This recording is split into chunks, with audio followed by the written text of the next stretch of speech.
L'histoire commence avec une voix nous expliquant que, dans ce monde, il existe des capacités. Ces capacités sont accordées par le fruit ancestral, celui que vous voyez à l'écran. Ensuite, la scène change pour nous présenter nos protagonistes, Alena, une jolie blonde amoureuse du héros, Light. Cependant, Light rêve de devenir un grand aventurier, le meilleur de tous. Il nous révèle qu'il a ce rêve depuis son enfance. À ce moment précis, ils se dirigent vers l'église pour manger leur premier et dernier fruit ancestral. En effet, il est révélé plus tard que manger plus d'un fruit entraîne la mort. Light demande alors à Lena quel type de capacité elle souhaiterait avoir. Lena, sans hésitation, répond qu'elle aimerait obtenir une capacité qui lui permette de rester à ses côtés. En entendant cela, Light semble satisfait et lui dit qu'il espère qu'ils deviendront tous deux des aventuriers. À l'église, Lena est nerveuse, tandis que Light est confiant, persuadé qu'il réussira. Il ouvre la porte en se disant qu'il deviendra le plus grand aventurier de l'histoire. Soudain, nous voyons quelqu'un couper des raisins. Il s'agit de Light lui-même, qui rêvait autrefois de devenir aventurier. Light décrit les raisins avec enthousiasme, expliquant leur parfait équilibre entre douceur et acidité. Cependant, il se rappelle qu'il souhaitait devenir aventurier. C'est alors qu'il est révélé qu'il travaille désormais comme agriculteur, car le jour où il a mangé le fruit ancestral, il a été doté de la capacité liée au fruit. On assiste alors à un flashback datant de 3 mois, le jour où il a mangé le fruit. Une nonne blonde leur fait une brève introduction sur les fruits ancestraux, expliquant qu'en mangeant ces fruits, ils débloqueront une capacité qui les aidera dans une profession qui leur correspond. Elle rappelle également qu'il est interdit de manger plus d'un fruit, car cela entraînerait une mort instantanée. La nonne mentionne que d'autres personnes ont essayé de le faire dans le passé et qu'elles en sont mortes. Lena demande alors à Light s'il savait cela. Light répond que oui, car tout aspirant aventurier devrait le savoir. Il est révélé que chaque aventurier possède une capacité incroyable. La nonne leur dit ensuite que recevoir une capacité est une bénédiction et qu'il n'y a rien à regretter. Lena, bien que nerveuse, mange son premier fruit. Il s'avère qu'elle a été bénie avec la capacité de la Sainte de l'Épée. La nonne blonde, stupéfaite, s'approche rapidement de Lena, lui disant qu'elle n'aurait jamais pensé voir une Sainte de l'Épée naître sous ses yeux. Elle informe le groupe que Lena est une élue, une personne qu'ils attendaient depuis longtemps. Rapidement, on lui demande de notifier les guildes. Lena se tourne vers Light en lui disant qu'il débloquera probablement une capacité de combat. Ensuite, le protagoniste mange son fruit. Il découvre qu'il a été béni avec la capacité de mettre des fruits. Une capacité qui, selon lui, est très éloignée du rêve d'être aventurier, car elle lui permet de récolter plus de fruits en moins de temps et d'accélérer leur culture. Light tombe sous le choc, sa vie semblant ruinée en un instant. Il demande s'il n'existe pas un moyen de retenter l'expérience, mais la nonne, sérieuse, lui rappelle qu'il est impossible de manger un autre fruit. Elle lui reproche également de ne pas avoir écouté ce qu'elle avait dit plus tôt. Alors qu'il reste abasourdi, Lena s'approche de lui pour le réconforter, lui disant qu'elle restera à ses côtés pour cultiver des terres ensemble et construire une plantation énorme. Mais la nonne, en colère, rétorque que Lena ne doit pas gâcher son don, car sa capacité est extrêmement rare, n'apparaissant qu'une fois par décennie. Elle insiste sur le fait que Lena doit devenir aventurière pour protéger le village. Contre son gré, la nonne emmène Lena, qui, tristement, demande à Light de s'entraîner en son nom. Le flashback se termine, et on retrouve Light, résigné, devenu le meilleur cultivateur de fruits du village. Il se lève pour vendre ses fruits, tout en se disant qu'il pourrait gagner plus d'argent si sa capacité pouvait marcher sur d'autres récoltes. Sur le chemin du retour, il tombe sur un poster de Lena annonçant qu'elle a été promue au rang S en un temps record. À ce moment-là, des enfants apparaissent, partageant le même rêve que Light, devenir aventurier. Cependant, on voit que Light n'a pas abandonné son rêve et s'entraîne seul avec une épée. Il se dit que, malgré l'absence d'une capacité de combat, il trouvera un moyen de devenir aventurier. Pour se réconforter, il décide qu'il deviendra aventurier s'il réussit à couper un tronc en deux. Mais après un essai raté, il tombe au sol, réalisant qu'il n'en est pas capable. Il pense alors à Lena, se demandant si elle l'a peut-être déjà oublié, 3 mois ayant passé depuis son départ. C'est alors qu'on découvre Ayla, une fillette sans capacité, vivant avec Light. Un flashback montre que le chef du village l'a confiée à lui, et depuis, ils vivent ensemble. Ayla est devenue une sorte de bras droit pour Light, l'aidant dans les tâches ménagères. Elle lui annonce que le dîner est prêt et l'invite à le goûter. Elle lui demande comment s'est passée la récolte, et Light lui répond que tout s'est bien déroulé, en particulier grâce à sa capacité. Il lui confie qu'il économise pour acheter une épée adaptée, car il ne renonce pas à son rêve de devenir aventurier. Light explique également à Ayla qu'il a séparé les fruits bénis dans des caisses marquées par des croix et des têtes de mort, lui demandant de ne pas les manger sans son autorisation. Cependant, Ayla, inquiète, lui avoue qu'elle a utilisé l'un de ses fruits pour préparer le ragoût du dîner. Le protagoniste est choqué et demande à Ayla comment elle a pu utiliser des fruits dotés de capacités dans la nourriture. Un peu nerveuse, Ayla répond qu'ils avaient l'air délicieux. À ce moment, un flashback lui revient, Les paroles de la nonne qui disait que manger un deuxième fruit pouvait causer une mort certaine. Alors que Light commence à briller et ressent une chaleur intense, il s'effondre. Ayla accourt, paniquée. Dans ses supposées dernières paroles, Light prend la responsabilité, disant que c'est de sa faute de ne pas lui avoir expliqué les fruits dotés de capacités. Il ajoute qu'elle n'a rien fait de mal avant de mourir. Mais tout cela n'était qu'une illusion. Light revient à lui et, confus, demande pourquoi il n'est pas mort. À cet instant, il débloque la capacité tant rêvée, le pouvoir du dieu de l'épée. Simultanément, la nonne, même à distance, sent ce qui vient de se produire. De son côté, Ayla commence également à briller. Elle obtient la capacité d'évaluation, ce qui lui permet de percevoir les capacités cachées des autres. En observant Light, elle découvre qu'il est immunisé aux effets mortels des fruits grâce à sa première capacité, le maître des fruits. Cela lui a permis de manger un deuxième fruit et de débloquer la capacité du dieu de l'épée. Ayla informe Light que son pouvoir d'attaque augmentera considérablement lorsqu'il manie une épée. Light, excité, prend son épée et s'entraîne à nouveau à couper un tronc. Une lumière l'entoure, et cette fois, il réussit à le couper en deux d'un seul coup. Il réalise même que son coup a aussi sectionné un tronc plus grand situé derrière. Émerveillé, il se dit qu'il est probablement la seule personne au monde à posséder deux capacités. Le lendemain, la scène change. Light et Ayla savourent un grand morceau de pizza et se dirigent vers la guilde. Ayla, pleine de joie, exprime son excitation de visiter cet endroit pour la première fois. Light lui explique comment fonctionnent les récompenses, mais Ayla, gourmande, semble davantage attirée par les descriptions des mets. En cherchant des informations, Light tombe sur un portrait de Lena, magnifique avec son épée et son uniforme. Il confie qu'il aimerait la revoir, car elle lui manque. Il dit à Ayla de s'asseoir sur un banc et de l'attendre pendant qu'il va chercher une quête à l'accueil. Pendant son absence, Ayla profite de l'occasion pour utiliser sa compétence d'évaluation sur toutes les personnes présentes à la guilde. Elle est émerveillée par la diversité des compétences existantes, mais elle est également choquée par l'inutilité de certaines d'entre elles, comme ce type qui a une compétence qui lui inflige des dégâts. À ce moment-là, elle entend un tumulte près de l'accueil, alors elle jette un coup d'œil et découvre Light au milieu d'une dispute avec un des aventuriers de la guilde. L'un d'eux reconnaît Light et se moque de lui, disant qu'il était le gars qui vendait des fruits. Juste au moment où la tension monte, Ayla revient. Light, détendu, lui demande calmement de partir, ignorant les provocations des hommes. Un jeune homme, piqué par la provocation, dégaine son épée et tente d'attaquer Light. Cependant, Light bloque facilement l'attaque. Il réalise alors que tenir une épée améliore drastiquement ses capacités, même sous sa forme de base. Les amis de l'agresseur comprennent rapidement la situation et le persuadent de battre en retraite. Light, satisfait, annonce à Ayla qu'ils ont obtenu leur première mission, éliminer un Slim. Grâce à la capacité d'évaluation d'Ayla, il découvre que le Slim possède une défense très élevée. Light, furtif, s'approche du Slim, sort son épée, et le tranche en un seul coup. Il constate que sa vitesse a également augmenté en plus de sa force. Ayla, un peu coupable d'avoir blessé la créature, change rapidement d'avis lorsque Light la motive en parlant des récompenses, 10 pièces. Enthousiaste, elle l'encourage à continuer. Alors qu'il progresse, un cri retentit. Le groupe découvre que le jeune agresseur est attaqué par un ogre. L'ogre frappe violemment, projetant l'homme au loin. Light décide d'intervenir. Ayla lui signale que l'ogre semble désormais focalisé sur lui. Un peu nerveux, Light esquive habilement les attaques, mais Ayla lui rappelle que la capacité du dieu de l'épée augmente uniquement son attaque, pas sa défense physique. Un coup direct de l'ogre pourrait lui être fatal. Light se prépare à attaquer, se remémorant Lena, déterminé à réussir, peu importe le prix. Il active pleinement son pouvoir et, avec un seul coup d'épée, terrasse l'ogre. Le monstre ne bouge plus, et le danger est écarté. Ayla court vers Light pour s'assurer qu'il va bien. La scène change, et les agresseurs, initialement en fuite, reviennent pour observer la bataille. Light retourne à la guilde, où tous sont stupéfaits d'apprendre qu'il a non seulement vaincu le Slim, mais également un ogre. La réceptionniste lui demande d'attendre un instant. Les amis du jeune homme agressif s'approchent alors de Light, mais un événement inattendu interrompt la conversation. Lena fait son retour au sein de la guilde. En la voyant,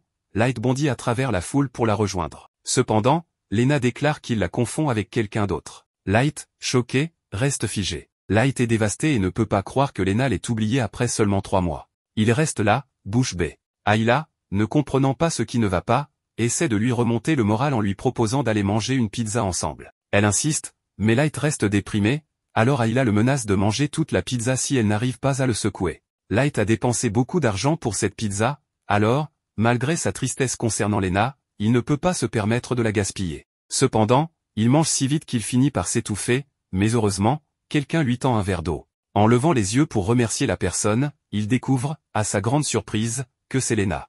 Il est sur le point de crier son nom, mais Lena lui couvre la bouche et lui dit de rester silencieux, sinon Groose les entendra. Elle s'assoit à leur table, et Ayla se présente puisqu'elle rencontre Lena pour la première fois. Sans tarder, Light demande à Lena ce qu'elle fait à la guilde. En réalité, Lena se posait la même question à propos de Light, car elle ne s'attendait pas à le voir à la guilde. Light explique fièrement qu'il est devenu aventurier avec Ayla et raconte toute l'histoire de l'incident du fruit de compétence qui lui a permis d'acquérir une seconde compétence.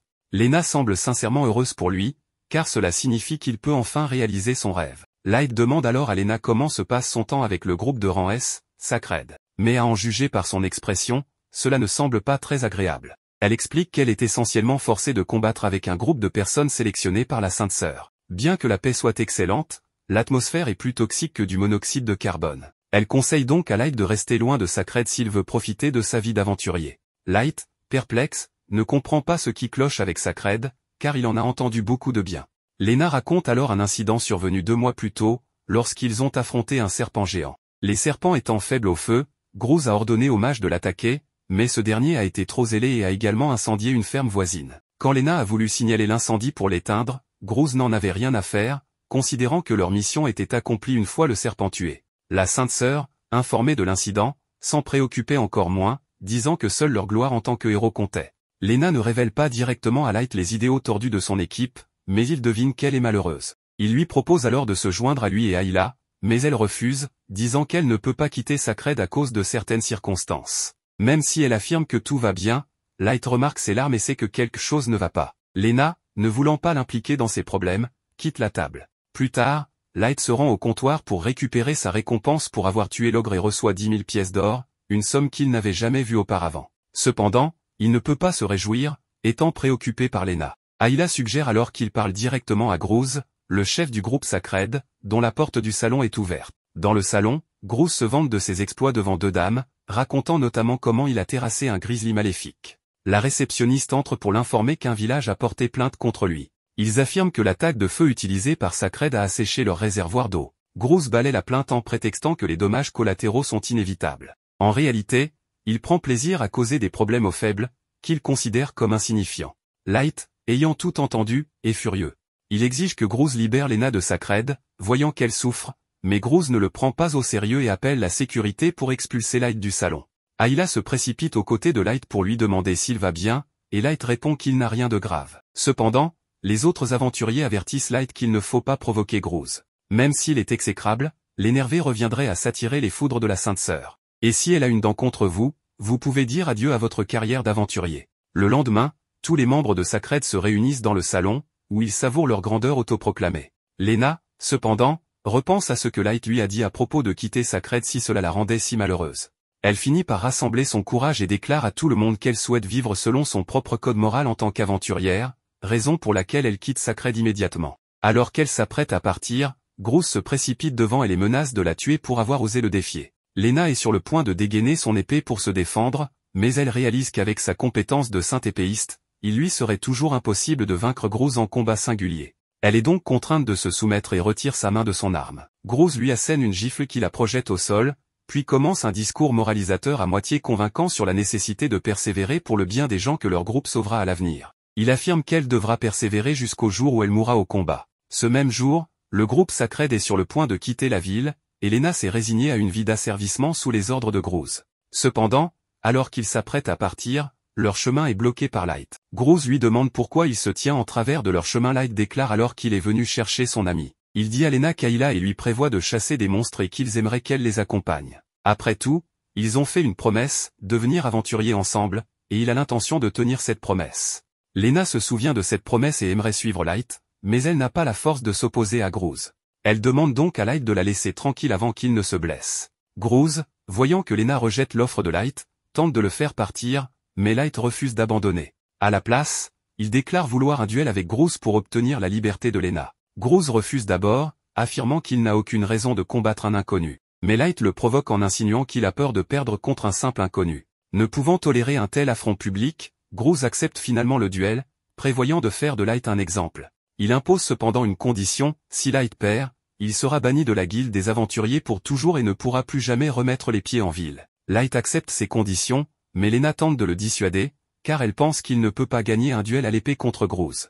Le combat commence, et Groose dégaine son épée. Avant qu'il n'attaque, Ayla scanne ses compétences et avertit Light que Groose possède la compétence vitesse divine, qui lui permet de combler la distance avec son adversaire presque instantanément. Light se prépare avec son épée, mais pour équilibrer les choses, il annonce qu'il possède les compétences maître des fruits et dieu de l'épée. Groose ne le croit pas, jugeant impossible que quelqu'un puisse avoir deux compétences. Groose se précipite pour attaquer, et Light peine à voir venir le coup, mais il parvient à le bloquer. Groose enchaîne alors les attaques, forçant Light à adopter une posture défensive, incapable de suivre le rythme. Light finit par créer un peu de distance entre eux, mais celle-ci est de courte durée, car Groose apparaît derrière lui et lui assène un coup de genou dans le flanc. Où qu'il soit sur le champ de bataille, Groose peut apparaître instantanément à portée. Il n'y a aucun endroit sûr pour Light.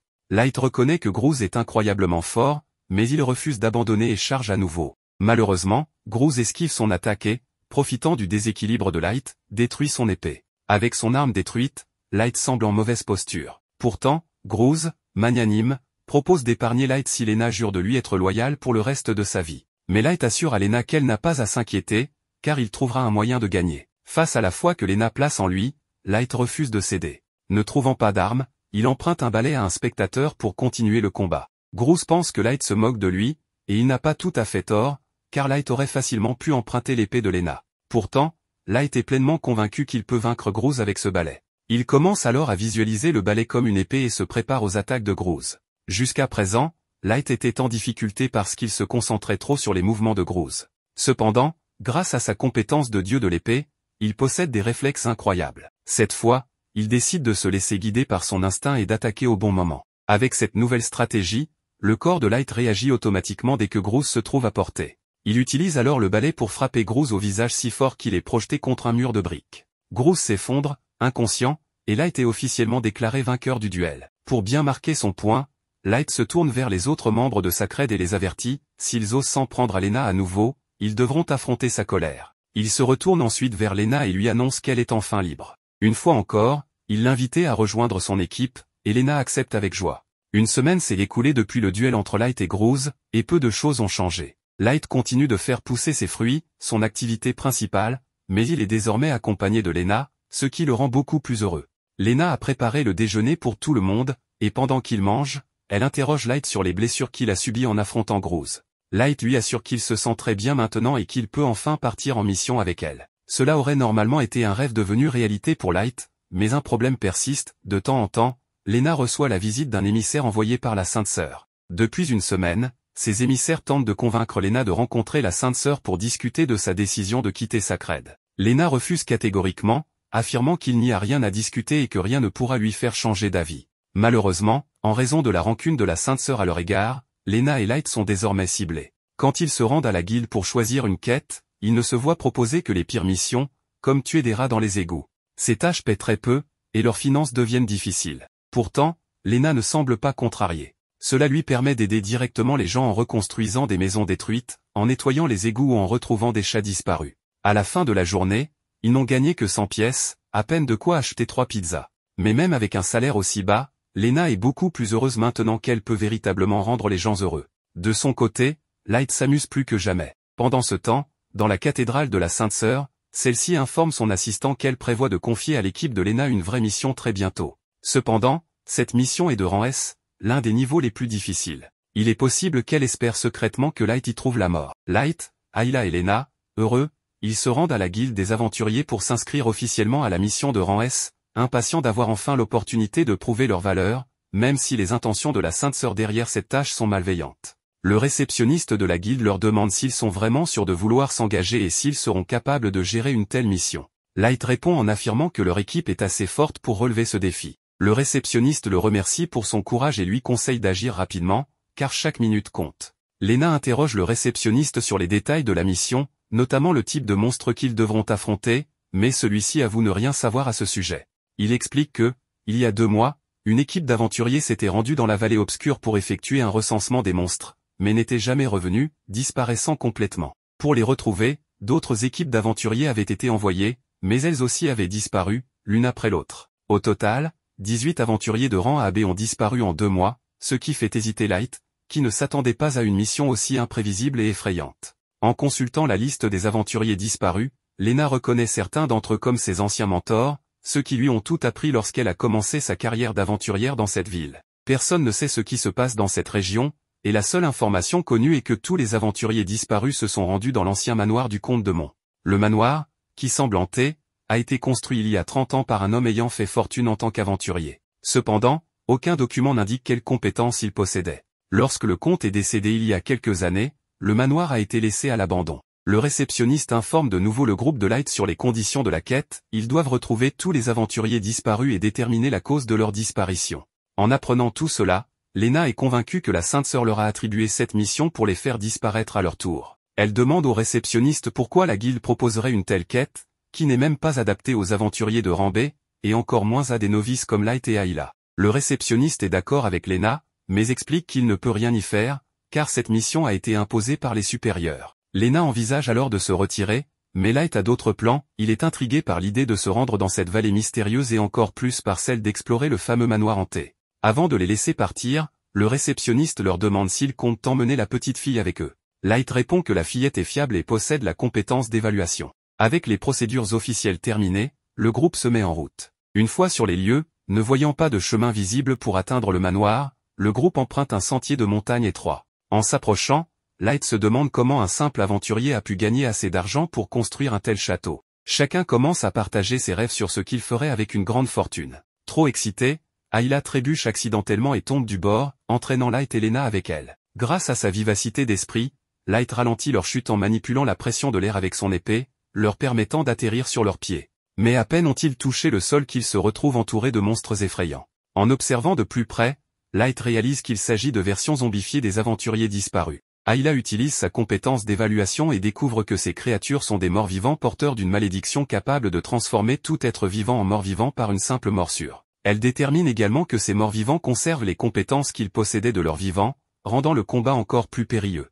Light hésite, ne voulant pas blesser ses compagnons aventuriers transformés, mais cette hésitation manque de lui coûter cher lorsqu'un zombie s'approche dangereusement pour le mordre. Heureusement, Lena intervient à temps, éliminant la créature tout en priant pour le repos de son âme. Elle convainc Light que la seule façon de libérer ces pauvres âmes est de les envoyer dans l'au-delà. Light finit par accepter, mais lorsque les rangs des morts-vivants commencent à grossir, il décide de les ignorer pour se réfugier à l'intérieur du manoir. Cependant, ils y trouvent encore plus de morts-vivants les attendant. Imperturbable, Lena se lance dans une démonstration de son incroyable maîtrise de l'épée, laissant Light et Ayla impressionnés. Cette démonstration rappelle à Light que son ami d'enfance est toujours plusieurs pas devant lui. Pour devenir son égal, il décide de redoubler d'efforts et se joint à elle dans la bataille, éliminant les monstres à ses côtés. Cependant, dans l'excitation du combat, il oublie de protéger Ayla, qui se retrouve menacée par un mort-vivant en armure. Lena intervient une fois de plus, frappant avec précision les failles de l'armure et neutralisant l'ennemi d'un seul coup. Avec le rez-de-chaussée dégagé, Lena propose de monter au deuxième étage.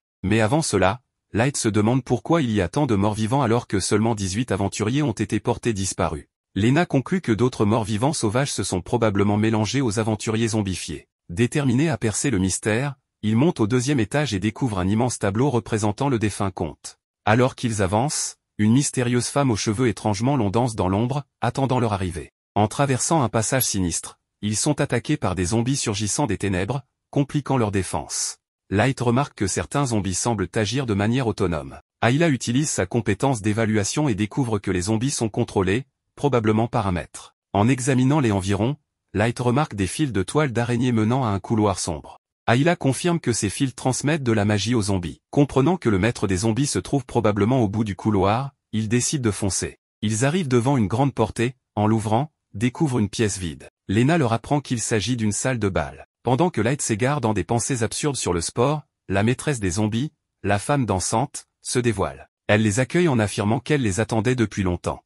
Light, se sentant héroïque, exige de savoir qui elle est. Sans tarder, elle se présente, Dratna, membre d'un groupe maléfique appelé Black Swan. Alors que Light sous-estime Dratna en pensant qu'elle serait une proie facile, il se rend compte trop tard qu'il est entouré d'une armée de zombies, prêts à faire face à une confrontation terrifiante. Ayla, grâce à sa compétence d'évaluation, découvre rapidement que Dratna est une nécromancienne capable de contrôler des corps sans vie et des monstres de type esprit. Elle peut également utiliser les compétences de ces créatures, ce qui la rend redoutable. En apprenant que ses pouvoirs ont été démasqués, Dratna s'imagine déjà faire taire Ayla, qu'elle considère comme un agaçant perroquet bavard. Light, réalisant que le combat sera difficile, tente d'éviter une confrontation en essayant de convaincre Dratna de se joindre à eux. Mais à sa grande surprise, elle révèle que sa mission est de mettre fin à sa vie misérable. Sans perdre de temps, Elle envoie des zombies l'attaquer depuis les hauteurs, mais Light les tranche avec habileté. Il lui demande qui l'a envoyé, mais elle refuse de répondre tout en se préparant à une attaque. En parallèle, Light interroge Lena au sujet de Black Swan. Elle avoue ne jamais avoir entendu parler de ce groupe ni de quelqu'un possédant des compétences de nécromancie comme celles de Dratna. Agacée par leurs questions, Dratna passe à une attaque totale. Tandis que les monstres se jettent sur eux, Light et Lena les éliminent un à un. Observant leur coordination, Dratna décide de les séparer en envoyant Brock et Shura, deux anciens amis de Lena, transformés en zombies. En voyant ces visages familiers, Lena est submergée par l'émotion et reste figée. Ayla, inquiète, rappelle à Lena que ces zombies possèdent des compétences redoutables, Brock a des griffes acérées, et Shura peut créer des doubles d'elle-même lors de ses attaques. Mais Lena, perdue dans ses souvenirs de leurs moments passés ensemble, hésite à les affronter. Pendant ce temps, Dratna, furieuse de l'intervention d'Ayla, envoie des zombies pour l'attaquer. Heureusement, Light intervient à temps, défendant Ayla tout en combattant les assauts incessants des créatures. Malgré la difficulté de protéger Ayla tout en se battant, il tient bon. De son côté, Lena se remémore l'accueil chaleureux que Brock et Shura lui avaient réservé lorsqu'elle était arrivée dans la ville sainte. Résolue à leur offrir un dernier hommage digne, elle coupe les fils magiques qui les contrôlent avant de leur donner un repos définitif. Avec ses anciens amis enfin en paix, Lena se retourne pour voir Light et Ayla toujours aux prises avec les zombies. Light, épuisé après avoir affronté de nombreux ennemis, se rend compte qu'il est difficile de combattre tout en protégeant Ayla. C'est alors qu'une idée lui traverse l'esprit, les zombies ont-ils été créés par nécromancie? Ayla utilise son évaluation sur Dratna et confirme que cette dernière ne peut que contrôler les zombies, sans pouvoir en créer. Une nouvelle question surgit, d'où viennent ces créatures? Avant qu'Ayla puisse approfondir sa recherche, Dratna, sentant que son secret est en danger, envoie d'autres zombies attaquer Ayla. Mais Light intervient de nouveau, protégeant Ayla et lui demandant de grimper sur son dos. Ensemble, ils continuent de repousser les zombies tout en espérant mettre fin au règne de Dratna et rendre ses âmes à leur véritable maître dans l'au-delà. Light poursuit sa lutte acharnée tandis qu'Ayla tente de découvrir pourquoi il y a tant de morts vivants. Light, pour offrir une meilleure vue à Ayla, s'élance et se suspend à un chandelier, mais n'étant pas habitué à l'effort physique, son bras commence à lui faire mal. Heureusement, Ayla parvient à trouver un mort-vivant qui utilise la magie d'invocation. Dratna remarque qu'ils sont sur le point de percer son secret, alors que Light est choqué de voir que le mort-vivant invoquant les zombies c'est nul autre que le comte lui-même. De plus, sur l'un des balcons se tient une figure terrifiante ressemblant à un dieu de la mort ou une faucheuse, un monstre dangereux qui transforme les vivants en morts-vivants.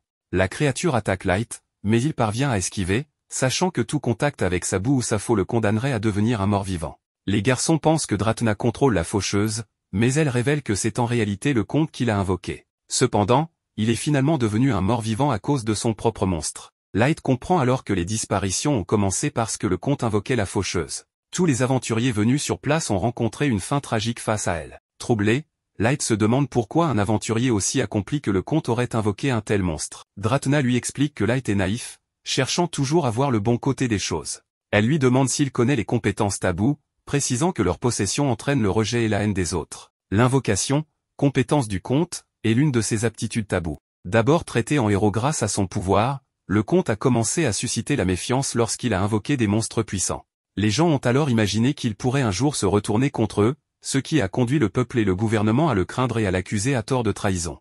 Light comprend que le comte s'est réfugié dans ce lieu isolé pour fuir cette persécution. Dratna raconte que malgré cela, des assassins ont continué à venir pour l'éliminer, sous prétexte d'enquêter sur la densité des monstres. Le comte aurait peut-être invoqué le monstre pour effrayer les intrus, ou peut-être avait-il décidé qu'il était temps que tous périssent. Light découvre avec surprise que la guilde ne leur a jamais parlé de cette histoire. Dratna, satisfaite, lui révèle qu'avec sa compétence de nécromancienne, elle peut contrôler l'invocateur et manipuler un nombre infini de marionnettes. Light, inquiet, réfléchit aux conséquences de sa propre compétence, maître des fruits, qui lui permettrait d'obtenir des capacités infinies. Il craint de connaître le même sort que le comte. Ayla lui demande s'il va bien, et Light décide de se concentrer sur la protection d'Ayla. Alors que Light continue de combattre les morts vivants, il révèle à Ayla qu'il n'attaque qu'avec un schéma précis jusqu'à ce qu'il reçoive de nouvelles instructions. Cela lui donne l'idée de détourner l'attention de Dratna, permettant ainsi à Lena de détruire la faucheuse. Dratna est bouleversée de voir son monstre vaincu, et Light élimine rapidement le comte.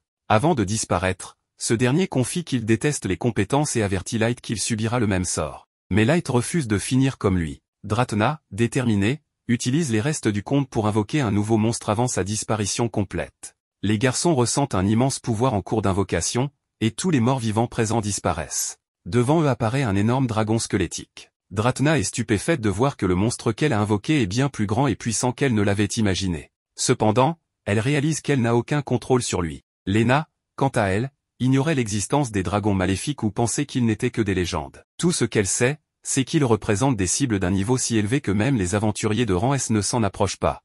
Ayla avertit ses amis qu'ils ne doivent pas affronter cette créature, car le dragon maléfique est résistant aux attaques tranchantes. Malgré cela, Light refuse d'abandonner et tente une attaque avec son coup démoniaque, mais son épée se brise. Il esquive de justesse une attaque du dragon et se demande ce qu'il pourrait bien faire contre une telle menace. Ayla propose alors une idée, il montre à Light une des fameuses fruits de compétence. Lena, surprise, demande pourquoi Ayla possède un tel fruit, tandis que Dratna, impressionnée par le dragon qu'elle ne peut contrôler, finit par s'évanouir. Un mystérieux individu surgit à ce moment et emporte Dratna. Le dragon maléfique attaque les garçons. Light, après avoir esquivé, déclare qu'il n'a d'autre choix que de manger l'un des fruits dans l'espoir d'obtenir une compétence utile. Lena s'oppose à cette idée, la jugeant trop risquée, car le fruit pourrait lui conférer une compétence incompatible avec ses aptitudes. Light lui répond qu'ils n'ont pas d'autre alternative et qu'il ne craint rien grâce à sa compétence de maître des fruits, qui le rend immunisé contre leur poison.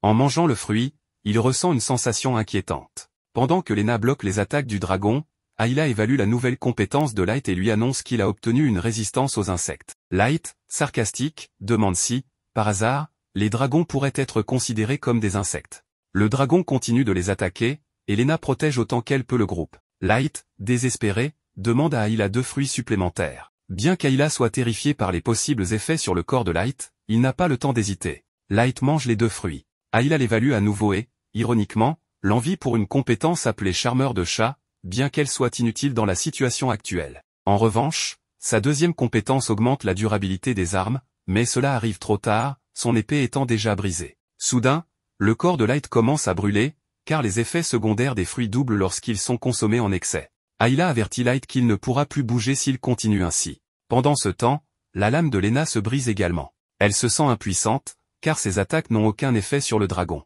D'un coup de queue, le dragon projette Lena contre un mur. Light, acculé, mange un dernier fruit dans l'espoir d'obtenir une compétence utile. Sa main commence à briller, le laissant stupéfait. Alors que Lena est au bord de l'inconscience, Light distrait le dragon en lui lançant une pierre pour attirer son attention. Il s'excuse auprès de Lena pour son retard. De l'autre côté, nous voyons la sœur sacrée, furieuse, observant son miroir avec colère. Revenant au garçon, Lena demande à Ayla quelle compétence Light a obtenue. Cette dernière révèle qu'il s'agit de la compétence fée du sommeil, capable d'endormir toute personne inhalant sa poussière. Light tente alors d'endormir l'énorme dragon, mais celui-ci lutte pour rester éveillé et commence à provoquer des ravages.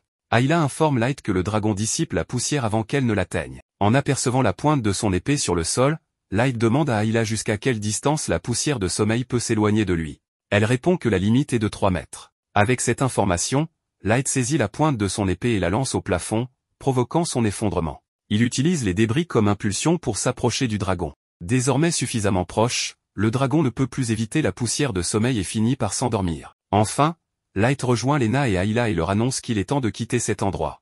Alors que tout commence à s'effondrer autour d'eux, Lena aperçoit un objet au sol, le ramasse et s'échappe avec ses compagnons juste avant que le château ne s'écroule complètement. Une fois dehors, Light suggère qu'il est temps de récupérer leur récompense, de se reposer et de savourer un bon repas. Cependant, dans une scène suivante, alors qu'ils reviennent en ville, Light est visiblement en mauvais état. Il s'accroche aux rênes du cheval, tentant de tenir bon.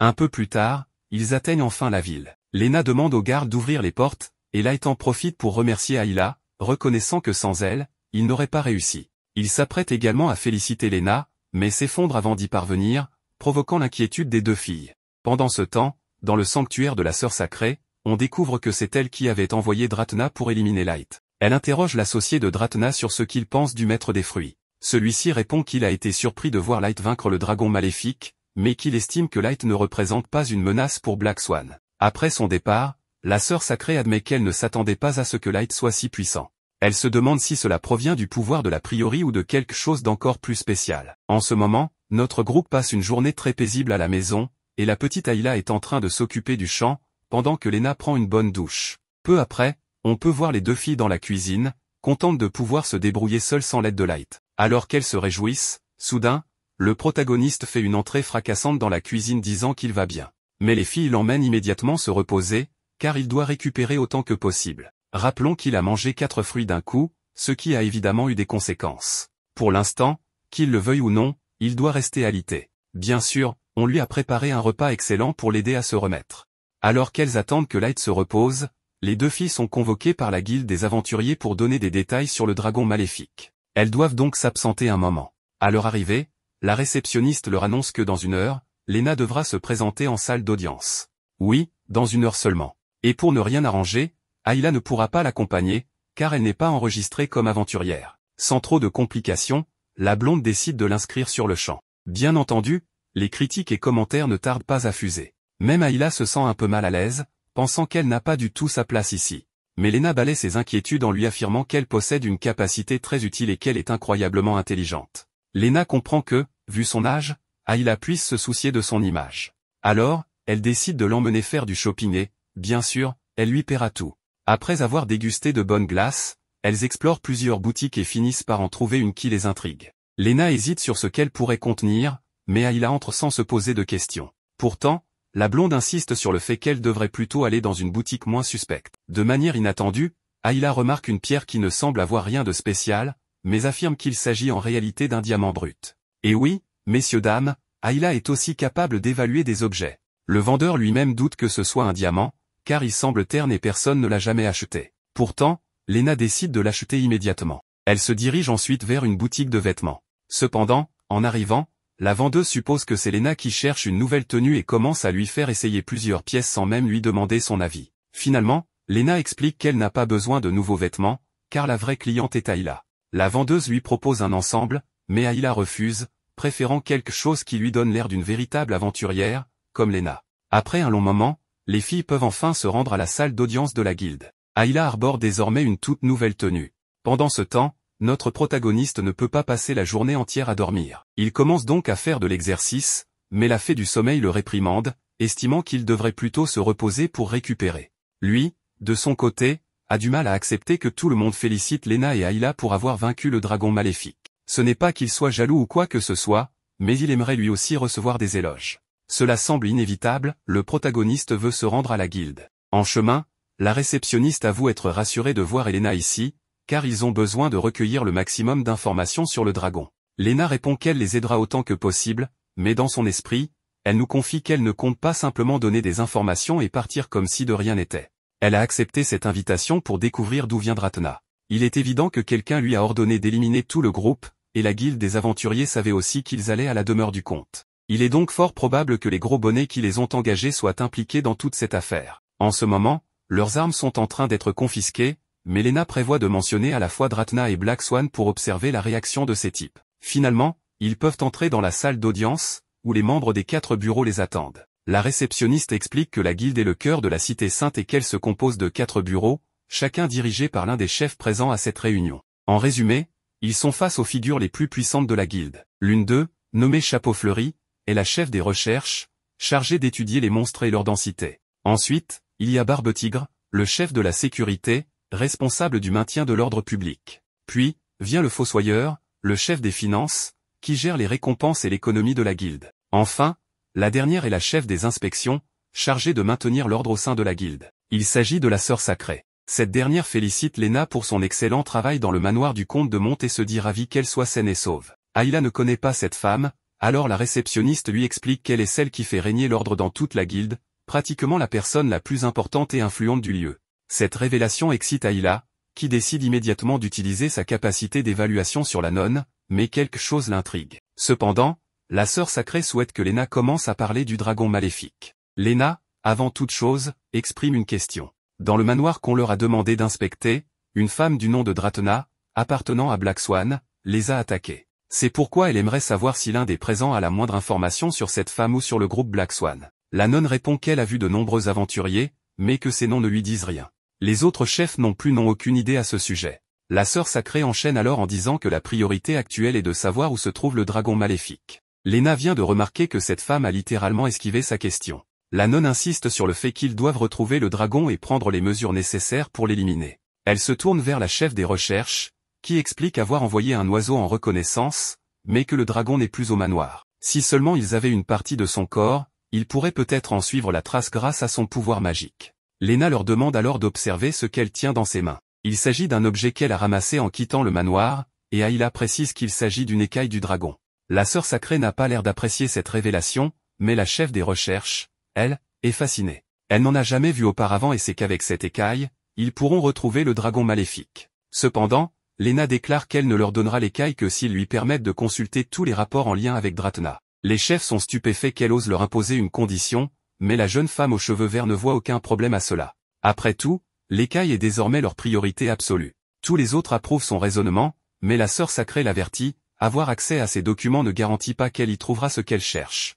Bien sûr, cela n'a aucune importance pour Lena. Avec tout cela décidé, Chapeau Fleuri active alors sa capacité œil de l'érudit, qui lui permet de voir n'importe quel texte écrit. Elle commence immédiatement à lire. Il y a 12 ans, dans la ville lacustre d'Athina, une fille du nom de Dratna Belluri a obtenu un fruit de compétence qui lui a conféré le pouvoir de nécromancie. Lena demande alors qui a évalué cette fille. Et la réponse tombe, c'était la sœur sacrée. Maintenant, la blonde sait qu'il y a un lien entre elles, mais la sœur sacrée rétorque que ce n'est pas surprenant, elle accorde des compétences à plus de 1000 personnes par an, il serait absurde de se souvenir de chacune d'elles en particulier. Lena sait qu'elle ne peut pas argumenter contre ça, mais au moins, elle a une piste, ce qui est déjà une avancée précieuse. La sœur sacrée la remercie pour cette information si précieuse, mais annonce que, dès maintenant, les registres de Luxuria seront effacés. Cette déclaration est impensable pour Lena et Ayla, qui demandent pourquoi. La nonne explique alors que Gruz, le chef de Sacred, les a dénoncés. Il affirme que Light a recruté Lena illégalement et par la force pour qu'elle rejoigne son groupe.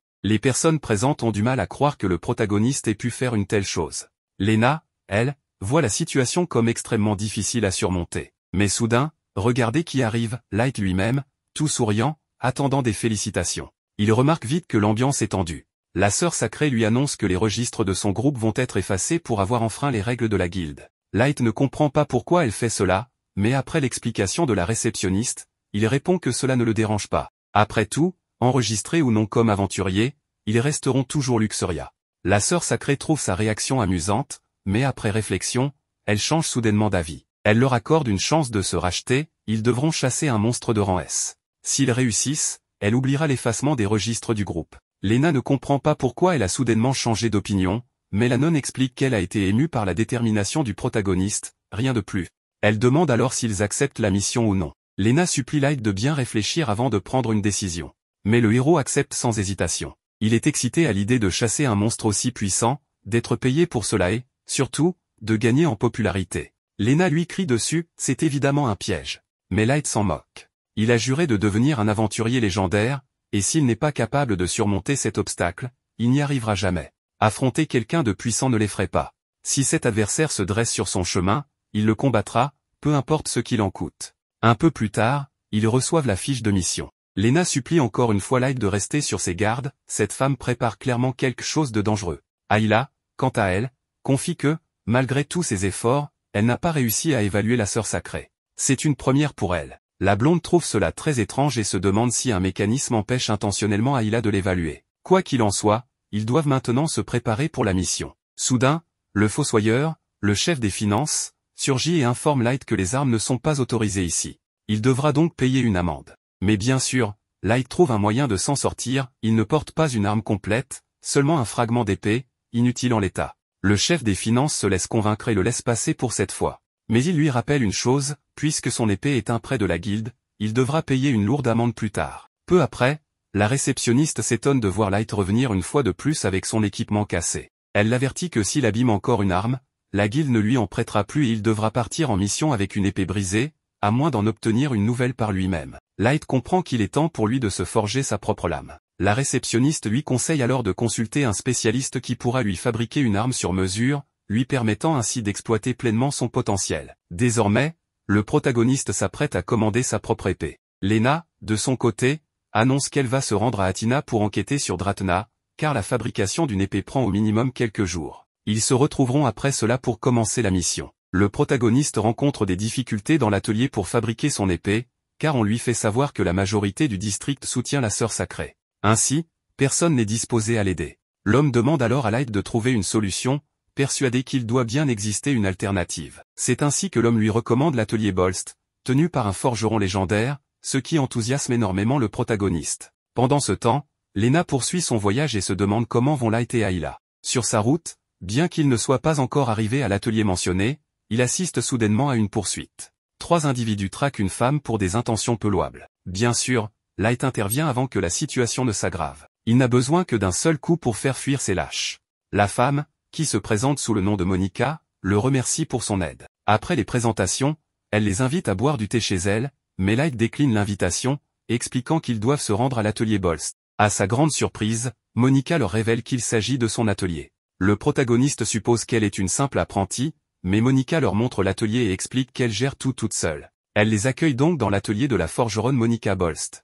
Impressionnés, les garçons écoutent attentivement lorsqu'elle leur propose, en guise de remerciement pour l'avoir sauvée, de leur présenter son meilleur produit, une poêle en fer avec des trous, parfaite pour préparer des pancakes en forme de boulettes. De plus, le moule est amovible, ce qui permet de l'utiliser comme une poêle classique. D'autres moules de différentes formes sont offerts en cadeau. Cependant, le prix de l'ensemble est de 2000 pièces d'or, une somme ridiculement élevée. Par gratitude, elle propose de le baisser à 1000 pièces, mais cela reste excessif. Quant à la raison pour laquelle ces hommes la poursuivaient, elle est simple, elle leur avait proposé le même produit, et ils s'étaient énervés en le considérant comme une arnaque. Monica explique qu'elle vend désormais des articles ménagers. Light remarque alors une houe, ce qui capte son intérêt, car il cultive des fruits et travaille généralement à la main. Monica comprend immédiatement qu'un outil adapté serait un atout précieux pour lui. Elle décide alors de lui fabriquer un outil sur mesure en utilisant un matériau économique, résistant et inoxydable. Monica possède une capacité spéciale, la Superforge, qui permet de modifier les propriétés du métal simplement en le frappant.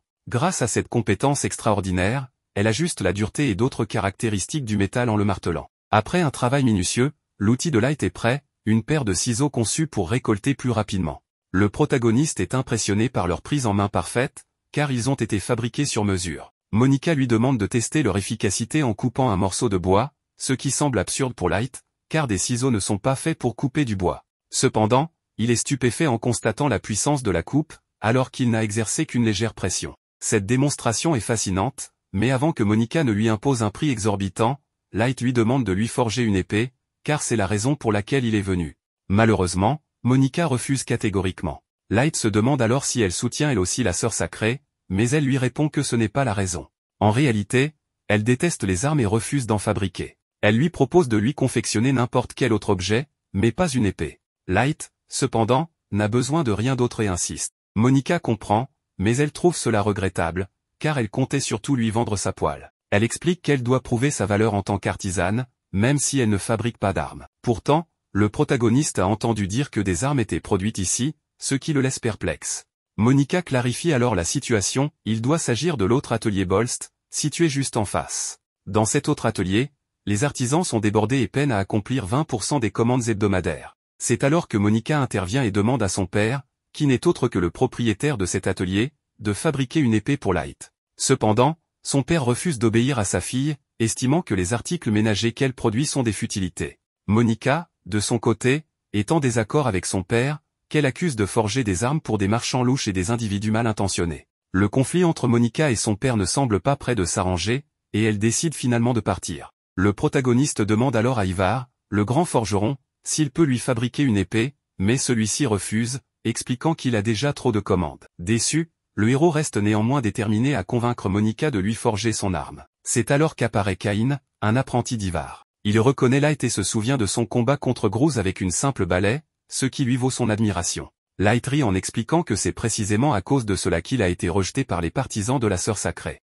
Intrigué, Light se demande pourquoi Ivar et Monica tiennent des ateliers séparés. Il raconte alors qu'ils travaillaient autrefois ensemble, jusqu'à ce qu'un événement tragique se produise il y a 6 mois, des bandits ont attaqué un convoi à l'extérieur de la ville, et la mère d'Ivar, la grand-mère de Monica, a été tuée. Lorsqu'on a retrouvé les coupables, il s'est avéré que leurs armes portaient la signature de Monica. Depuis, elle refuse catégoriquement de fabriquer des armes. Light comprend mieux la situation et compatit à la douleur de Monica. Cependant, la discussion est interrompue par l'arrivée de Zamdo, un important client de l'atelier et membre du groupe de marchands oiseaux noirs. Ce dernier semble reconnaître le protagoniste sans se rappeler d'où.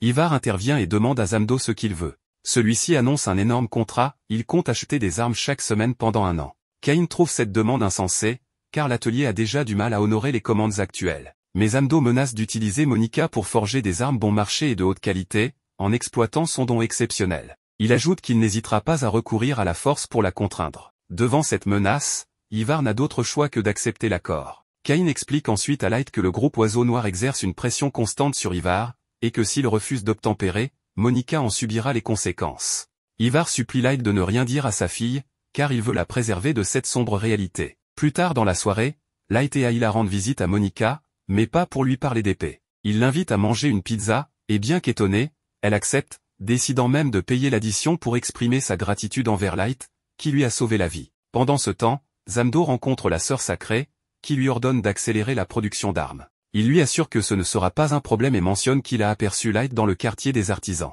Il prévoit de le capturer bientôt, bien que cela ne se fera pas de manière pacifique. La sœur sacrée accepte cette condition et annonce qu'elle enverra un espion pour s'assurer que le bureau de sécurité ne s'interpose pas. Cependant, elle exige que Light lui soit amené vivant. Pendant ce temps, Monica quitte le restaurant et tombe sur Doug, l'adjoint de Zamdo, qui lui demande un moment de son temps. Comme on pouvait s'y attendre, cela tourne mal. Alors que Light et Ayla discutent de la gentillesse de Monica, Cain surgit en panique. Ils ont trouvé une note accompagnée des lunettes de Monica. Le message stipule que si Light veut la récupérer, il devra se rendre seul dans le Colisée souterrain. C'est une évidence, il s'agit d'un piège, car cet endroit est la base d'Oiseau Noir. Ivar, furieux, veut en découdre immédiatement, mais Cain tente de le calmer. Light, quant à lui, décide de se rendre au rendez-vous comme demandé. Monica, tenue prisonnière, comprend rapidement qu'elle n'est qu'un appât pour attirer Light. Cependant, elle réalise également que ses ravisseurs comptent la forcer à fabriquer des armes pour eux à vie à moins que Light n'intervienne à temps. Lorsqu'il arrive sur place,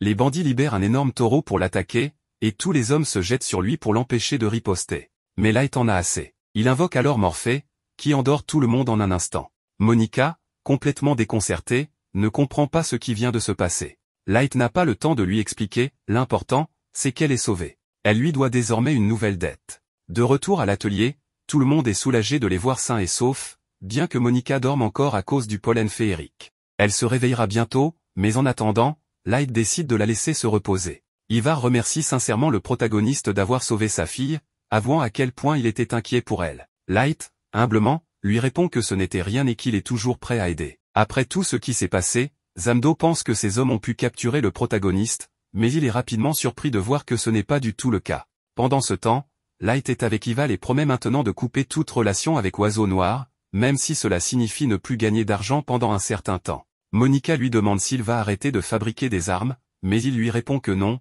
qu'il cherchera simplement un autre acheteur. En effet, le prix des armes est bien plus élevé que celui des autres objets, et il ne peut pas se permettre d'arrêter d'en vendre, sinon son atelier fermerait. Monica refuse d'accepter cela, mais comme elle ne se sent pas bien, on lui conseille d'aller se reposer. Ival dit au protagoniste de rester à l'atelier, car il est déjà très tard. Au début, il hésite à accepter, mais en voyant qu'Ayla est très fatiguée, il finit par accepter. L'endroit est très spacieux, avec des chambres et tout le nécessaire. C'est l'épouse d'Ival qui s'occupe du protagoniste, expliquant qu'elle a beaucoup de choses à faire ici. Cependant, elle essaie de ne pas trop s'impliquer dans les affaires des artisans, car cela lui semble trop compliqué. Très tard dans la nuit, le protagoniste tombe sur Monica, qui semble aller un peu mieux. Il lui demande ce qu'elle tient dans ses mains, et elle lui répond qu'il s'agit de la première dague qu'elle a forgée lorsqu'elle était enfant. Elle y est attachée parce que son père, qui complimente rarement, lui avait dit qu'elle avait un grand talent pour la forge en voyant cette arme. Monica avait été très heureuse de recevoir ce compliment. Quand elle a obtenu la compétence de Superforge, elle a cru qu'elle était destinée à devenir forgeronne, mais aujourd'hui, elle se rend compte qu'elle a de nombreux défauts. Le protagoniste lui demande si elle respectait beaucoup son père. Monica répond que oui, car il lui a appris toutes sortes de techniques et elle l'a vu agrandir son atelier au fil des ans en accueillant de plus en plus de personnes. Light veut savoir s'il y a une chance qu'elle se réconcilie avec Ival, mais elle pense que, depuis l'incident avec sa grand-mère, elle ne pourra plus jamais travailler dans le même atelier que son père. Monica demande alors au protagoniste s'il a déjà ôté la vie à quelqu'un. Contre toute attente, il répond que oui, même si c'était à des morts-vivants qui étaient autrefois humains. Il avoue s'être senti perdu en le faisant, mais il a finalement décidé de ne plus hésiter afin de protéger Ayla. Monica est troublée, ne sachant pas si les épées sont quelque chose de bon ou de mauvais. Elle veut savoir si Light utilise son épée pour le bien. Il lui répond qu'en théorie, oui, mais il souligne que sa vision du bien peut être différente de la sienne. Il lui demande alors si elle pense que faire le bien signifie tuer ses ennemis en tant qu'aventurière. Monica n'est pas certaine, mais elle avoue qu'elle admire les personnes qui se battent pour réaliser leurs rêves. D'un autre côté, on peut voir Doug attaché, sous l'œil de Zamdo. Ce dernier affirme qu'il était déjà dans cet état lorsqu'il est arrivé. Il demande ensuite à Doug s'il va rester passif après avoir perdu de manière aussi humiliante. Bien que nerveux, Doug répond qu'il a bien sûr un plan, mais Zamdo semble déjà avoir trouvé un moyen de se venger du protagoniste et de l'humilier une bonne fois pour toutes. Le lendemain matin, Ayla réveille Light pour lui annoncer qu'il est l'heure de prendre le petit déjeuner. En descendant, il rencontre l'épouse d'Ival, qui lui demande d'apporter le repas à Monica, car elle doit sûrement se sentir trop mal à l'aise pour venir manger avec eux après tout ce qui s'est passé. Un peu plus tard, Light trouve enfin Monica, qui s'occupe de plantes. Il pensait qu'elle était retournée à l'atelier, mais Monica préfère s'occuper d'autre chose pour éviter d'y retourner. Elle explique qu'elle voulait faire quelque chose pour compenser l'inquiétude qu'elle a causée la veille. Malheureusement, elle craint que cette année ne soit une très mauvaise récolte. Le protagoniste lui demande de le laisser examiner la plante, et quelques secondes plus tard, il la fait littéralement pousser avec ses fruits. Monica est impressionnée par cette capacité, alors Light lui explique qu'il est le maître des fruits et qu'il peut accélérer la croissance des plantes qui en produisent. Monica n'en revient pas, mais ce qui l'intrigue encore plus, c'est qu'il a utilisé une autre capacité la veille pour endormir tous les membres de Oiseau Noir. Light lui explique alors que sa compétence de maître des fruits lui permet de manger autant de fruits de compétence qu'il le souhaite. C'est pour cette raison qu'Ayla en garde toujours un sur elle en cas de besoin. Monica est encore plus sous le choc, car tout le monde sait que manger un deuxième fruit de compétence entraîne la mort immédiate. Light lui explique que, dans des conditions normales, c'est vrai, mais à cet instant, un bruit fort se fait entendre depuis l'atelier. Il s'avère que Oiseau Noir a attaqué l'atelier et capturé tout le monde, y compris Ival. Zamdo explique qu'il ne le laissait pas entrer, alors il a utilisé un peu d'électricité pour les convaincre. Sans perdre de temps, il demande à Light de venir dehors. Il est furieux que le protagoniste ait battu ses hommes, mais cette fois, Light n'a aucune intention de lui laisser la moindre chance et compte bien l'endormir aussi. Cependant, le nuage soporifique n'a aucun effet sur Zamdo, qui semble utiliser l'électricité pour se protéger. Il jure qu'il va réduire tout le monde en cendres, y compris l'atelier. Ayla examine sa capacité et découvre qu'il possède une compétence appelée charge de foudre, qui lui permet d'accumuler et de libérer de l'électricité à volonté. Le protagoniste décide alors de ranger sa dague soporifique et demande à Monica et Ayla de rester en arrière. Il est extrêmement en colère et n'a pas l'intention de faire preuve de pitié cette fois. Zamdo lui rappelle qu'il devra payer les portes coûteuses qu'il a détruites la veille, mais Light réplique que c'est de sa faute, car il a enlevé Monica en premier lieu. Zamdo insiste sur le fait que les armes de Monica devront lui appartenir, quoi qu'il en coûte, car avec son pouvoir, il pourra accomplir de grandes choses avec des matériaux bon marché. Il est très excité rien qu'en imaginant ce qu'il pourrait obtenir grâce aux compétences de Monica, et non avec ses armes médiocres fabriquées par Ival. Monica s'énerve énormément face à ses actes et ses paroles, car les artisans de l'atelier ont travaillé dur pour les fabriquer. Light demande à Monica de s'éloigner. Zamdo leur explique que s'il capture les deux, son objectif sera atteint et qu'il partira sans rien détruire de plus. Cependant, le protagoniste n'a pas l'intention de lui faire ce plaisir. Light se lance à l'attaque, mais le bouclier électrique de Zamdo pose un problème. L'ennemi commence à riposter et inflige de lourds dégâts au protagoniste. Zamdo se réjouit, expliquant que s'il voulait simplement le vaincre, il suffirait de le paralyser, mais ce ne serait pas une vengeance assez intéressante. Il veut qu'il souffre autant que possible, et c'est pour cela qu'il commence à lui lancer des sphères métalliques. Monica demande à Ayla d'évaluer le matériau des sphères. La petite fille mentionne qu'elles sont en fer, ce qui donne une idée à Monica. Elle lance littéralement au protagoniste une poêle à pancake pour qu'il puisse attraper les sphères métalliques sans se blesser. Zamdo reprend son attaque, mais contre toute attente, Light a réussi à attraper les sphères grâce à la poêle que Monica lui a confiée et qui attire le fer. Zamdo est impressionné par les capacités de Monica, mais ce n'est pas terminé. Comme la poêle conduit l'électricité, Light souffre énormément. Il reprend son épée pour se battre, mais elle est gravement endommagée. Monica réalise que s'il continue ainsi, il risque de perdre le combat, voire de mourir. Elle devrait lui fabriquer une nouvelle épée, mais malheureusement, elle ne peut pas. Light souffre de plus en plus et demande à Monica et Ayla de partir pendant qu'il gagne du temps jusqu'à l'arrivée des forces de sécurité. Zamdo rit, sachant parfaitement que cela n'arrivera pas. Monica ne sait plus quoi faire, Light endure tout cela uniquement pour les protéger, elle est l'atelier. Elle se rappelle qu'il utilise son épée pour faire le bien. Après réflexion, elle décide de faire quelque chose d'important pour lui. Pendant ce temps, dans une calèche, Lena apprend que c'est le dernier arrêt et qu'elle devra continuer à pied pour atteindre sa destination, car les chevaux ne peuvent pas aller plus loin. Elle demande pourquoi il y a plus de monde que d'habitude dans les montagnes. On lui explique que c'est la saison du festival des fées d'Athina. L'homme lui demande si elle est venue pour cela, mais Lena répond que non, qu'elle cherche quelqu'un en l'occurrence, Dratna. De retour avec notre protagoniste, il a toujours du mal à faire face à l'armure de Zamdo. Pire encore, ce dernier semble se mettre sérieusement en mode combat et sort une épée faite de foudre. Light veut la briser, mais Zamdo lui explique que, même s'il s'agit d'électricité, elle peut devenir extrêmement solide si elle est suffisamment comprimée. C'est un vrai problème, car la capacité de Zamdo ne se limite pas à simplement lancer des éclairs. Light attaque à nouveau, mais cette fois, Zamdo rend son épée intangible avant de contre-attaquer, prouvant ainsi qu'il contrôle totalement sa densité. Light refuse d'abandonner. Il sait qu'il doit continuer à se battre, même si cet adversaire est non seulement fort, mais aussi doué en arts martiaux. Il est très puissant, mais Light ne compte pas baisser les bras maintenant. Il utilise éclat venteux, projetant l'ennemi contre le mur et le blessant. Mais bien sûr, cela ne fait qu'énerver encore plus Zamdo. Celui-ci décide alors de faire appel à Jubatu, un léopard électrique ou du moins, c'est ce qu'on pourrait croire. Avec cette créature, Zamdo attaque, mais ce n'est qu'une distraction, la véritable attaque vient de derrière. Zamdo atteint Light, et on le voit allongé au sol comme s'il est mort. Monica veut sauver son père et les autres, mais elle a aussi enfin décidé de forger une épée pour Light. D'un autre côté, la nonne observe des choses très étranges et semble contente que tout se passe exactement comme elle l'a vu. Elle remarque que tous les ouvriers sont attachés, alors Monica lui demande si elle a encore ce qu'elle lui a donné hier. Après confirmation, la forgeronne décide de distraire les gardes pour que la petite puisse aller libérer les autres avec des ciseaux. Mais il semble que ce ne sera pas aussi simple que prévu. Monica a très bien attiré les ennemis et, après avoir utilisé son pouvoir sur des plaques de métal, elle modifie leurs propriétés physiques pour piéger ses adversaires. Une fois que Monica entre dans l'atelier, elle réalise que la pauvre petite a été capturée par Doug. Ce dernier l'avertit que s'il tente quoi que ce soit, elle subira de graves conséquences. Monica sait qu'elle ne peut pas abandonner. En voyant ce minerai, elle comprend qu'elle peut l'utiliser pour s'échapper. En le lançant au sol, il brille intensément, aveuglant Doug. Les autres n'hésitent pas à se jeter sur lui pour l'attacher. Nous découvrons alors que tout cela était grâce à la petite, qui avait discrètement informé Monica que cette pierre pouvait briller lorsqu'on la frappait. Avec les bandits neutralisés, Monica demande à son père la permission d'utiliser l'atelier, car le protagoniste combat actuellement contre Zamdo et a besoin d'une épée de toute urgence.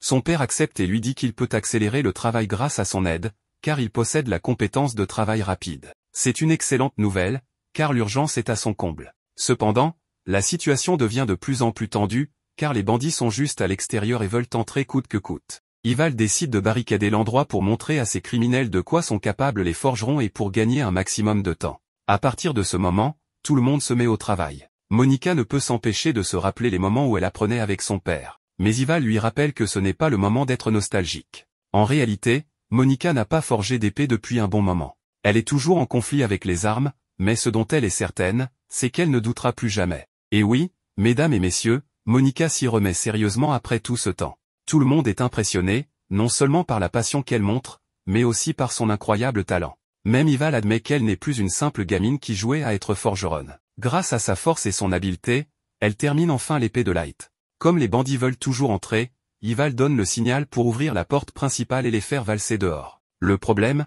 c'est qu'ils aperçoivent immédiatement le protagoniste en très mauvais état. Mais Monica en profite pour lui donner son épée. Zamdo pense que lui donner une épée dans cet état est totalement inutile. Après la raclée qu'il a prise, il ne devrait même pas pouvoir respirer correctement. Mais bon, Light est évidemment le protagoniste de cet anime, donc miraculeusement, il prend l'épée, affirme qu'elle est incroyable et demande aussi un fruit de compétence à la petite. Elle lui en donne une immédiatement, mais bon, je ne sais pas comment elle peut être aussi mauvaise en visée, car elle la lance directement à l'ennemi. Zamdo trouve ça très intéressant. En y repensant, il réalise que le protagoniste lui a déjà jeté une poudre pour l'endormir plus tôt. Zamdo ne comprend pas ce qui se passe, mais il avertit Light qu'une personne ne doit manger qu'un seul fruit de compétence. S'il en mange un deuxième, il risque de mourir empoisonné. Il ne sait pas ce que le héros a en tête, mais il trouve ridicule qu'il tente de manger un second fruit. Il lui conseille de se rendre avec dignité au lieu de faire des idioties. Light, quant à lui, répond que, certes, Zamdo est très fort, mais lui a promis de devenir un aventurier dont le nom restera gravé dans l'histoire de l'humanité. Il ne peut donc pas se permettre de perdre ce combat. Zamdo est offensé par ces paroles et attaque pour punir le protagoniste en lui mettant le fruit dans la bouche. En gros, il lui laisse deux options, le manger et mourir, ou l'abandonner et mourir étouffé. Il lui dit que la seule façon de s'en sortir est de frapper le sol et d'admettre sa défaite. Mais, contre toute attente, Light mange le fruit. Une lumière étrange les entoure tous les deux. Ils se relèvent comme si de rien n'était. Zamdo est choqué, car le protagoniste aurait dû mourir. Light lui révèle alors qu'il est le maître des fruits et qu'il peut en manger autant qu'il le souhaite. Le rouquin trouve ça insensé, mais Light veut en finir avec ce duel. Light savait que Zamdo allait l'obliger à manger le fruit, ce qui n'était pas surprenant de la part d'un tortionnaire comme lui. Il demande alors à Ayla d'utiliser son évaluation pour découvrir quelle capacité il a obtenue. Elle s'exécute et voit qu'il a une compétence de feu, appelée torche. Avec cette révélation, Zamdo comprend enfin pourquoi la sœur sacrée s'est autant intéressée à Light, ce que le protagoniste a accompli jusqu'à présent défie toute logique dans ce monde. D'ailleurs, en parlant d'elle, elle semble avoir remarqué que quelque chose d'inattendu s'est produit, et cela ne lui plaît pas du tout. De son côté, Zamdo sait que même s'il a reçu l'ordre de capturer Light vivant, cela semble désormais impossible. Il décide donc d'attaquer avec tout ce qu'il a. Le protagoniste, lui, est plus excité que jamais. Il enflamme sa nouvelle épée et se jette au combat. Heureusement, grâce à cette nouvelle capacité, il peut trancher les éclairs sans difficulté. La situation devient tellement intense que les deux combattants retirent tout ce qui pourrait gêner leur mouvement afin de se battre à pleine puissance. Les sbires de Zamdo arrivent pour lui prêter main forte, mais il ne les considère que comme une nuisance. Il veut affronter Light dans un véritable duel en 1 contre 1. Cette fois, après tant de suspense, il semble que le combat final va réellement commencer. Tous ressentent la puissance écrasante de Zamdo, comparable à celle d'un démon de foudre, et celle de Light, qui se dresse tel un lion de feu. Apparemment, les deux adversaires veulent sceller ce combat en un seul échange, car il n'y a plus aucune raison de le prolonger. Monica craint que son épée ne puisse résister à l'affrontement entre l'électricité dévastatrice et les flammes ardentes de Light. Elle prie pour qu'elle tienne au moins le temps nécessaire. Ayla tente de la rassurer, tandis que le protagoniste prépare son attaque ultime. Il lance alors son lion ardent contre la technique Diabolo de Zamdo. L'impact est si énorme que la scène explose littéralement de lumière et d'électricité. Une fois la poussière retombée, les deux combattants restent debout, épuisés. Mais, comme on pouvait s'y attendre, quelques instants plus tard, Zamdo s'effondre. Light est officiellement le vainqueur. Cependant, comme à son habitude, il brise aussitôt son épée. Il remercie immédiatement Monica pour lui en avoir forgé une au moment idéal, mais il s'excuse aussi de l'avoir détruite si rapidement. Monica lui répond que ce n'est pas grave, elle pourra lui en fabriquer une encore meilleure. En larmes, elle le remercie d'avoir défendu cet endroit au péril de sa vie. Doug et les autres veulent se venger de Light pour ce qu'il a fait à leur chef, mais le héros n'a plus aucune patience pour leurs idioties. Justement, regardez qui vient d'arriver. Barbe-Tigre, le chef de la sécurité, fait son entrée. Il ordonne immédiatement l'arrestation de tous les criminels et neutralise les plus dangereux avec des chaînes d'air. Peu après, il explique qu'une personne a empêché que l'on le prévienne des événements qui se déroulaient ici, ce qui explique pourquoi ils ont mis tant de temps à intervenir. Il s'excuse auprès d'Ival, mais ce dernier répond que l'essentiel est que tout se soit bien terminé grâce à Light. Il semble que Barbe-Tigre reconnaisse notre héros après leur récente rencontre, mais il sait qu'il a besoin de repos. D'ailleurs, Light s'effondre littéralement sur son épaule. Monica est soulagée que tout soit enfin terminé, mais Ayla lui pose une question, quelle propriété avait-elle ajoutée à l'épée qu'elle a forgée pour Light? Monica avoue qu'elle n'y a rien ajouté de spécial, si ce n'est qu'elle l'a rendue un peu plus résistante que la normale. Elle est surprise qu'elle se soit brisée malgré cela, mais maintenant, ce n'est plus important. Soudain, un oiseau arrive avec une lettre destinée à Ayla. Il s'agit d'un message de Lena, l'informant qu'elle arrivera bientôt à Athina. La nouvelle rend la petite Ayla folle de joie. Curieuse, Monica lui demande qui est Lena. Ayla lui explique alors qu'il s'agit de la célèbre Sainte Épée et qu'elle fait partie du groupe Luxuria, aux côtés d'elle et de Light. Pendant ce temps, nous retrouvons Lena, qui poursuit son voyage à la recherche de la femme aux cheveux rouges. Elle est persuadée que cette dernière agit sous les ordres de la sœur sacrée et qu'elle doit trouver un moyen de le prouver. Finalement, après un certain temps, Lena arrive à Athina, la capitale de lacustre. De retour auprès des forgerons, qui célèbrent leur victoire écrasante contre les bandits de l'Oiseau Noir. Ival est particulièrement ravi, car après tout ce temps, il va enfin pouvoir remettre Monica au travail comme la véritable forgeronne qu'elle est. La sœur sacrée ne semble pas du tout satisfaite des événements.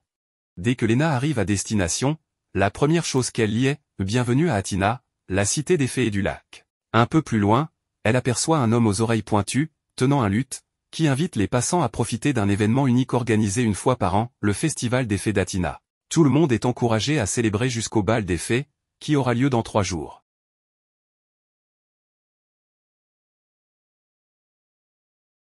Elle reste concentrée sur sa mission, si le secret de la Sainte Sœur se trouve bien ici, alors elle a peut-être envoyé un assassin.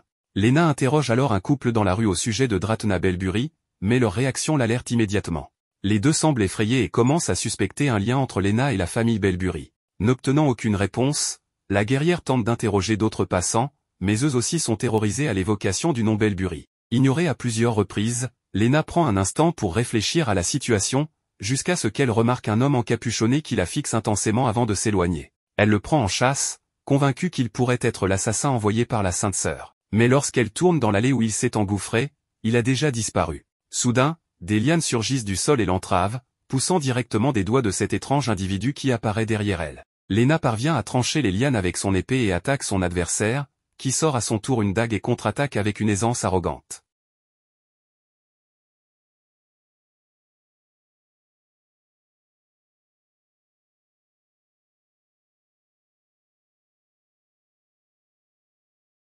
Ces mots offensent profondément Lena, qui se prépare à reprendre le combat. Mais avant qu'ils ne puissent croiser à nouveau le fer, une jeune femme les interrompt. Lena pense qu'elle est encerclée et la menace, jusqu'à ce que Chapeau Fleuri sorte de l'ombre, révélant son visage avec un sourire ravi. Elle est heureuse de revoir Lena. Elle explique que l'homme s'appelle Yuan et qu'il est son subordonné. Selon la chef des enquêteurs, Lena posait trop de questions en ville, ce qui l'a obligée à envoyer Yuan pour en savoir plus sur elle. Lena demande ce que fait le département d'enquête dans cette ville. Chapeau Fleuri répond qu'ils sont eux aussi à la recherche de Dratna. Lena est stupéfaite d'apprendre que Chapeau Fleuri ne soutient pas la Sainte Sœur. Cette dernière précise qu'elle ne prend parti pour personne, son travail consiste uniquement à rassembler des informations. Yuan et sa supérieure expliquent que retrouver Dratna fait partie du plan visant à arrêter le dragon maléfique. Ils analysent toujours l'écaille de dragon que Lena a fournie lors de la réunion. Le seul autre indice qu'il possède est Dratna, qui aurait participé à l'invocation du dragon. Si une telle menace se manifestait dans une ville, ce serait une catastrophe totale, et il est urgent de stopper le dragon maléfique. Or, les enquêtes de Lena compliquent leur travail. Sur ce, Chapeau Fleuri lui demande d'arrêter de fouiner et lui fait ses adieux. Mais Lena ne peut pas rentrer chez elle les mains vides. Elle a quelque chose à protéger et besoin d'informations sur Dratna Belbury. Elle demande donc à rejoindre l'équipe d'enquête et affirme être prête à tout pour obtenir des réponses. Chapeau Fleuri éclate de rire face à la sincérité de la Sainte de l'Épée et accepte de la laisser les accompagner, à une condition, elle ne devra pas se plaindre de leur méthode d'investigation. Yuan, sceptique, demande ce qu'ils gagnent en prenant cette femme avec eux. Chapeau Fleuri réplique que Lena a vu le visage de Dratna, une information que même leur département ne possède pas. Enfin, la chef invite l'aventurière à se remplir l'estomac avant de commencer le travail. Tous trois se rendent dans un établissement où Chapeau Fleuri commande 3 portions de poisson frais, pêché la nuit et servi avec une sauce blanche et des tomates mijotées jusqu'au matin. Lena trouve cette commande étrange, tandis que la serveuse ouvre une porte et les invite à entrer. Derrière cette porte se cache un passage souterrain menant à une taverne secrète où les informateurs de Chapeau Fleuri les attendent. Bientôt, Yuan remet un sac de mana contenant 20 000 pièces d'or en échange d'informations sur Dratna Belbury et son emplacement. L'informateur est surpris que quelqu'un s'intéresse à un personnage aussi singulier. Il révèle que Dratna est la fille de la famille Belbury, autrefois très prestigieuse en ville, mais tombée en ruine à cause de cette femme. Dratna aimait danser, mais à 6 ans, elle a reçu une compétence indésirable, la nécromancie. Par coïncidence, ou non, la famille Belbury a commencé à traverser une période difficile à cette époque. Les affaires ont chuté, et la mère de Dratna est morte soudainement. Des rumeurs ont alors circulé, affirmant que les Belbury étaient maudits. Le père de Dratna, horrifié par cette capacité taboue, l'a renié et exilé dans une maison de campagne. Depuis lors, tout le monde l'a rejeté, la maintenant dans l'isolement. Sa seule alliée fut la Sainte Sœur, qui l'a recueillie par pitié, étant présente lorsqu'elle a acquis sa compétence. Plus tard, la Sainte Sœur a même invité Dratna à la Sainte Cité, un autre enfant indésirable qu'elle a pris sous son aile. Chapeau Fleuri demande où se trouve Dratna actuellement. L'informateur révèle qu'elle est dans cette ville. Lena est choquée d'apprendre que la nécromancienne a survécu à l'effondrement du manoir. L'informateur exige un supplément pour révéler son emplacement exact. Yuan réplique que le prix convenu couvrait tous les détails, mais l'informateur refuse de parler sans une prime supplémentaire. Sans perdre une seconde, Yuan l'immobilise avec ses lianes et lui presse une dague contre la gorge, exigeant qu'il révèle immédiatement l'endroit où se cache Dratna. Lena proteste, affirmant que c'est de la torture, mais Chapeau Fleuri lui rappelle qu'elle a accepté de ne pas interférer, surtout puisque c'est l'informateur qui a brisé l'accord. Yuan souligne que tenter de tromper le département d'enquête était une grave erreur, avant de resserrer ses lianes. Sous pression, l'informateur finit par révéler que Dratna se trouve dans le quartier du théâtre, où elle prépare la danse des fées. Une fois relâché, l'informateur se remet difficilement, tandis que Lena critique toujours les méthodes employées. Chapeau Fleuri lui rappelle que les informations précieuses ne poussent pas sur les arbres et que tous les moyens sont bons pour obtenir ce qui est nécessaire. Pendant ce temps, dans un manoir imposant, un majordome demande à Dratna si elle sortira encore ce soir. Elle lui promet de rentrer bientôt. Bien que son maître ne s'oppose pas à ses sorties, il s'inquiète pour sa blessure. Mais Dratna affirme ne pas avoir le temps de se reposer, la Sainte Sœur l'a choisie pour être danseuse au bal des fées, et elle refuse de rater cette occasion de se préparer du mieux possible pour la performance.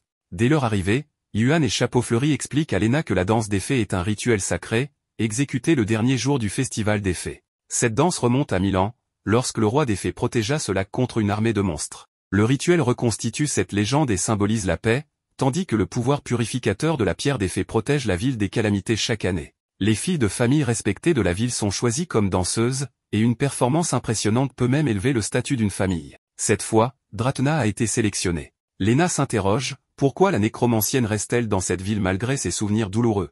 C'est précisément ce que les enquêteurs doivent découvrir. Le trio arrive au site des répétitions des danseuses. À l'entrée, 2 gardes leur barrent la route, exigeant une autorisation. À ce moment, Chapeau Fleuri et Lena retirent leur cape pour révéler leur tenue de danseuse, tandis que Yuan prétend être un joueur de flûte. Ignorant qui ils sont réellement, les gardes s'étonnent de voir des épées, mais Chapeau Fleuri leur assure qu'elles servent de prop pour la chorégraphie. Finalement, ils obtiennent l'accès, bien que Lena s'inquiète de ne pas savoir danser. Chapeau Fleuri la rassure, ils improviseront, d'autant plus que Yuan ne sait même pas jouer de la flûte. En entrant, ils entendent deux danseuses chuchoter à propos de la fille des Belbury, qui possède une capacité taboue. Elles comptent garder leur distance par peur d'être contaminées. Lena réfléchit alors à la vie solitaire que Dratna a dû mener. Dans l'auditorium, une scène est installée sur un lac. Dratna danse avec deux partenaires. En la voyant vivante, Lena s'exclame involontairement, attirant l'attention de la nécromancienne. Yuan en profite pour l'immobiliser avec ses lianes. Chapeau Fleuri exige alors qu'elle révèle l'emplacement du dragon maléfique, mais Dratna affirme qu'il n'a jamais été sous son contrôle. Ne trouvant aucune piste, Chapeau Fleuri annonce qu'ils l'emmèneront à la Cité Sainte pour lui appliquer une magie de traçage. Dratna supplie qu'on lui accorde encore 2 jours, car danser au bal des fées est son rêve d'enfance. Touchée, Lena demande à la chef de l'enquête de la laisser danser. Mais Chapeau Fleuri refuse et ordonne à Yuan de resserrer ses lianes. Lena remarque alors que la blessure de Dratna, causée lors de l'effondrement du manoir, ne s'est pas encore refermée. Chapeau Fleuri insiste sur le fait qu'elle l'emmènera, même si elle doit la traîner de force. Lena comprend que la chef enquêteuse ne recule devant rien pour atteindre ses objectifs, quitte à abandonner toute notion de justice. Prenant sa décision, elle tranche les lianes de Yuan et s'enfuit avec Dratna. Yuan tente de capturer à nouveau la nécromancienne, mais Lena l'arrête avec son épée. Comme Dratna est incapable de courir à cause de sa blessure, Lena utilise son pendentif pour bondir de toit en toit et leur permettre de s'échapper. Trop tard pour réagir, Chapeau Fleuri reste calme. Elle sait que Dratna ne quittera pas la ville avant le bal des fées. Elle réalise alors que Lena, qu'elle croyait naïve, est bien plus audacieuse qu'elle ne l'imaginait. Ailleurs en ville, Lena et Dratna s'arrêtent pour souffler. Dratna veut comprendre pourquoi Lena l'a aidée, mais cette dernière ne sait même pas l'expliquer. Pendant ce temps, sur un lac, un homme aux oreilles pointues joue du luth et raconte une légende à un couple. Selon lui, un serviteur fidèle du roi des fées est scellé au pied de la pierre des fées depuis 1000 ans. Mais personne ne sait ce qui arriverait à la ville si des fissures apparaissaient sur la pierre. Plus loin, Light enchaîne des pompes mais Morphée l'assomme, exaspéré par ses excès. Il insiste cependant sur la nécessité d'être en forme pour accomplir sa mission. Light reconnaît que Lena est la plus forte du groupe, mais il est convaincu qu'il pourra bientôt la rattraper. Dans sa forge, Monica s'efforce de fabriquer l'épée parfaite pour Light et ne s'arrête pas avant d'atteindre un résultat satisfaisant. De son côté, Chapeau Fleuri libère plusieurs oiseaux espions pour retrouver Lena et Dratna, mais ces derniers reviennent immédiatement, terrifiés. Inquiète, la chef enquêteuse cueille une fleur de son chapeau et la voit se flétrir instantanément. Elle réalise alors que la situation est bien plus grave qu'elle ne le pensait. Usant de son pouvoir les yeux du sage, elle cherche la source du problème. Elle en conclut que le danger se trouve tout près et qu'il ne reste plus qu'à miser sur Lena et Dratna. Justement, Lena observe la pierre des fées et voit une ombre l'envelopper puis pénétrer à l'intérieur.